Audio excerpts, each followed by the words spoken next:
সবাইকে জানাই শুভ দুপুরবেলা। আশা করি আপনারা সকলেই খুব ভালো আছেন। আজ কিন্তু আপনাদের সরাসরি নিয়ে চলে এসেছি আমার রান্নাঘরে। আজকের দুপুরের মেনু একদম সিম্পল কিন্তু খেতে দারুণ টেস্টি, আর এটা কিন্তু একদম গরম গরম সার্ভ করলে তবেই বেশি ভালো লাগবে খেতে। রান্নাটাও আমার সবে কমপ্লিট হয়েছে, আর এদিকে দেখলাম শ্রীহানের বাবাও ডিউটি থেকে ঘরে ফিরল। তো ওই জন্য আগে ওর বাবাকে গরম গরম খাবারটা বেড়ে দিচ্ছি। আজকে বানিয়েছি কাতলা মাছের পোলাও। খুব বেশি ঝামেলা ছাড়াই একদম সিম্পল কিন্তু সুস্বাদু খেতে একটি খাবার। এটার সাথে না আর কিছু সাইড ডিশ একদমই ভালো লাগে না। এটার মধ্যে যে মাছটা আছে সেটা দিয়ে কিন্তু গোটা ভাতটা খাওয়া হয়ে যায়।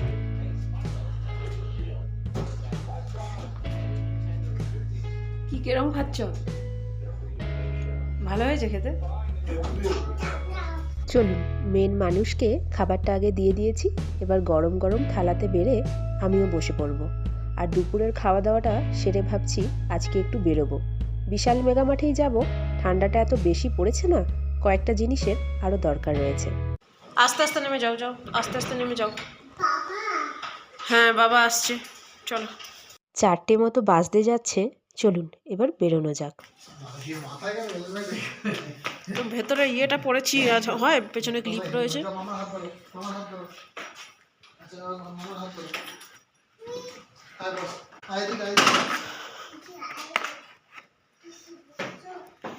হেলমেট পরা বহু বিরক্ত লাগে এখানে। তা অন্যটা স্টার্ট করো।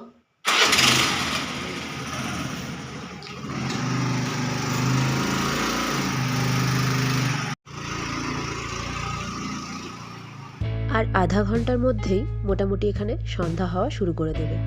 তো ইচ্ছে আছে আমাদের তাড়াতাড়ি করে একটু ফিরে আসবার। ছেলেটারও দেখছি কাল থেকে একটু করে সর্দি লেগেছে। আসলে হঠাৎ করেই না ঠান্ডাটা প্রচণ্ড পরিমাণে বেড়ে গেছে। আপনারা তো সবাই জানেনই, এর আগে আমরা পুনেতে ছিলাম, তো ওখানে ঠান্ডা গরমের সেরকম একটা কোনো ব্যাপারই ছিল না। আর শ্রীহানের জন্মের পর এটাই হচ্ছে প্রথম ওর কাছে এতটা পরিমাণ ঠান্ডা। তাই আর কি খাপ খাইয়ে নিতে ওরও একটু সময় লেগে যাচ্ছে। চলুন, ওরা বাবা ছেলে তো স্কুটি নিয়ে একদম ওপরে উঠে গেল, আর আমি এই উঁচু গলিটা দিয়ে এখন হেঁটে হেঁটে যাচ্ছি।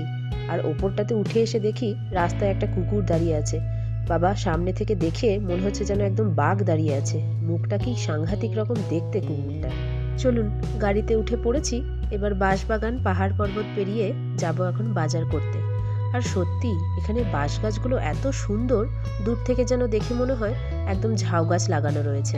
সব গাছগুলি একদম একই লেভেলের, আর পাতাগুলোও না ভীষণ ছোট্ট ছোট্ট। আর এই বাঁশ গাছগুলি দিয়ে না এখানকার লোকেরা দেখেছি খুব সুন্দর সুন্দর জিনিসপত্র তৈরি করে, আর সেগুলোকে আপনি কিন্তু ঘরে খুব সুন্দরভাবে সাজিয়েও রাখতে পারবেন। আর এখানকার রাস্তাঘাটগুলিও কিন্তু ভীষণ পরিষ্কার। আর এই পরিষ্কারের কথা বলতে একটা কথা আমার মনে পড়ে গেল। দিনটা ছিল গতকাল।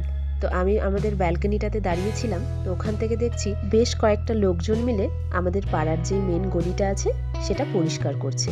তো সাধারণত যারা আর কি এরকম ধরনের কাজবাজগুলো করে তাদের তো দেখলেই বোঝা যায়, কিন্তু এনাদের দেখে মনে হচ্ছিল খুব ভালোই তারা লোকজন।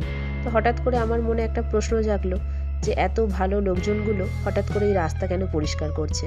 তো আমার এই কৌতূহলের জন্য আমাদের নিচে যারা ভাড়া থাকেন তার মধ্যে এক দিদিকে আমি জিজ্ঞাসা করলাম। তো সেই দিদি আর কি বললো, প্রত্যেক বছর ক্রিসমাসের সময় এখানে আর কি যত পাড়া আছে আর যেই পাড়াতে যত ফ্যামিলি থাকে সেই ফ্যামিলিদের থেকে একজন করে মেম্বার জড়ো হয়ে সেই পাড়াগুলো নিজেদের মধ্যে পরিষ্কার করে রাখে। তো তাই আর কি গতকাল আমাদের পাড়াটা টার্ন ছিল, তাই আর কি প্রত্যেক ফ্যামিলি থেকে একজন করে মেম্বার বাইরে এসে সমস্ত পরিষ্কার পরিচ্ছন্নের কাজগুলোকে করেছিল। আর ক্রিসমাস কিন্তু এখানের খুব বড় একটি উৎসব। আর দেখুন, আজকে বাজার করে ফেরার পথে রাস্তার একটা ধারে দেখছি ক্রিসমাস উপলক্ষে এরকম মেলা বসেছে। তো নতুন জায়গার নতুন অভিজ্ঞতা নেওয়ার জন্য গাড়ি দাঁড় করিয়ে ঢুকে পড়েছি আমরা এখন মেলাতে। আর এই দেখুন সান্টা ক্লসের রথটি কত সুন্দরভাবে এখানে সাজানো হয়েছে। আর এখানের বেশিরভাগ লোকজনই কিন্তু খ্রিস্টান। তো ক্রিসমাস মানেই কিন্তু এনাদের কাছে একটা আবেগ আর ইমোশন। আমার তো সচরাচর এখানে বাইরে বেরোনো হয় না অতিরিক্ত ঠান্ডার জন্য। তো হঠাৎ যখন এই বাজার দোকান করার জন্য বাইরে বেরোই, তো আজকেও যেমন বেরিয়েছি, বাইরে দেখছি এত সুন্দরভাবে চারিদিকে গোটা শহরটা আলোয় আলোকিত হয়ে আছে। দেখেই যেন বোঝা যাচ্ছে শহরে যেন কিছু একটা বিরাট বড় উৎসব রয়েছে। যেদিকেই তাকাচ্ছি সেদিকেই শুধু রং বেরঙের লাইট আর প্রচুর ক্রিসমাস ট্রিতে চারিদিকটা একেবারে ভর্তি হয়ে গিয়েছে। আর এই মেলাটাতে ঢুকেও যতদূর আমার মনে হচ্ছে এখানে যে সমস্ত স্টলগুলি রয়েছে তাদের মধ্যে বেশিরভাগই হয়তো খ্রিস্টান, কারণ এখানে খাবারের যে সমস্ত স্টলগুলি আমি দেখতে পাচ্ছি সেখানে কিন্তু আমাদের খাবার মতো সেরকম কোনো জিনিসই নেই।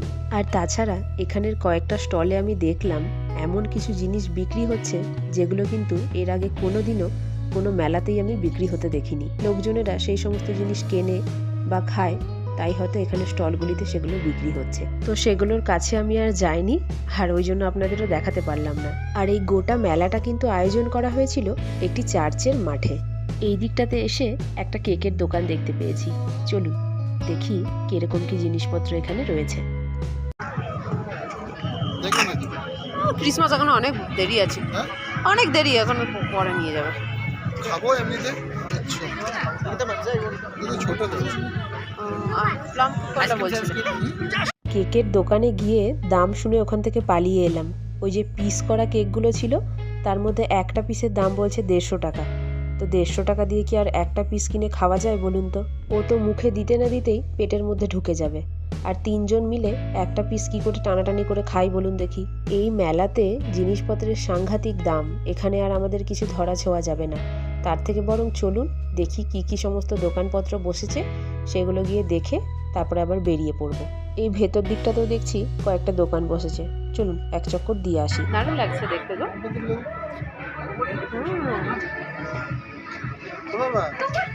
দরজা টরজা দেওয়ার জন্য নেবে কিছু একটা?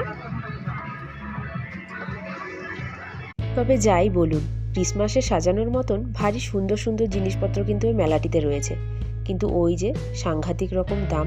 চলুন এখানে আর কিছু কেনাকাটি করিনি, মেলাটাও খুব ভালো করে দেখে নিয়েছি। এবার বাইরেটাতে এলাম, আর এই দেখুন কত বড় একটা ক্রিসমাস ট্রি।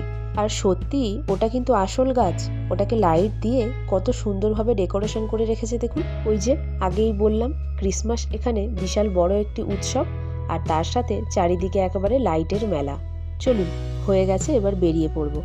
এখন 5:30 মতো বাজছে, আর বাইরেটা দেখুন একদম অন্ধকার তো হয়েই গেছে, আর চারিদিকে শুধুই আলোয় আলো। আর এই দেখুন রাস্তাতে এখন জ্যামও লেগে গেছে। ওর বাবা ওখান থেকে বেরিয়ে আবার একটা বাজারের দিকে নিয়ে এলো, সেখানে দেখছি আবার একটি বাঙালি মিষ্টির দোকানও রয়েছে। তো সেখান থেকে 2-1টা মিষ্টি নিয়েছি, আর সাথে নিলাম 2টো সিঙ্গারা। এই ঠান্ডার মধ্যে ঘরে ফিরে চা মুড়ি আর সিঙ্গারা নিয়ে বসবো। এখানকার বেশিরভাগ বাড়িঘরগুলোই দেখছি এই ক্রিসমাসের সময়টা বেশ সুন্দর করে সাজিয়ে রেখেছে। এই হলো আজকের সমস্ত কেনাকাটা। আর শ্রীহান ওখানে গেছে, সে কি আর খেলনা না নিয়ে ঘরে ফেরে বলুন তো? এই দেখুন আজ আবার গিয়ে কতগুলো খেলনা কিনে নিয়ে এসছে। চলুন তাহলে ব্লগটাও আজকে এখানেই শেষ করছি। ভালো লাগলে একটা করে লাইক কমেন্ট শেয়ার করবেন। তাহলে সকলেই ভালো থাকবেন, সুস্থ থাকবেন। খুব তাড়াতাড়ি দেখা হবে পরের আরেকটি নতুন ব্লগে।